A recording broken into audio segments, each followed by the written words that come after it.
જામનગરના ફૂડ વિભાગ દ્વારા લોકમેળામાં ચેકિંગ હાથ ધરવામાં આવ્યું હતું। પ્રદર્શન મેદાનમાં આવેલા લોકમેળાના નાસ્તાના સ્ટોલ ધારકોને ત્યાં ચેકિંગ હાથ ધરાયું। પાણીપુરી, ભેળ, રગડો, આઈસ ગોલા, ઢોસા તમામ ચીજ વસ્તુઓનું ચેકિંગ કરવામાં આવ્યું હતું। મેળામાં આરોગ્યપ્રદ અને તાજો ખોરાક મળી રહે તેનું ચેકિંગ કરવામાં આવ્યું।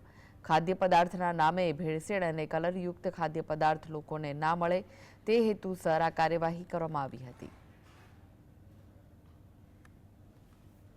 જામનગર મહાનગરપાલિકા સંચાલિત આ શ્રાવણી લોકમેળાનું ગઈકાલે ઉદ્ઘાટન કરવામાં આવેલ હતું, જેનું આજ રોજથી એફએસઓની ટીમ દ્વારા મેળાની અંદર ખાદ્ય પદાર્થના જે સ્ટોલ રાખવામાં આવેલા છે એમાં સવારથી સતત ચેકિંગ કામગીરી કરવામાં આવી રહી છે અને જામનગરની પ્રજાને શુદ્ધ અને સાત્વિક ભેળસેળ વગરનો વાસી નહીં મળે એવો ખોરાક મળે એવી સતત તકેદારી રાખવામાં આવશે।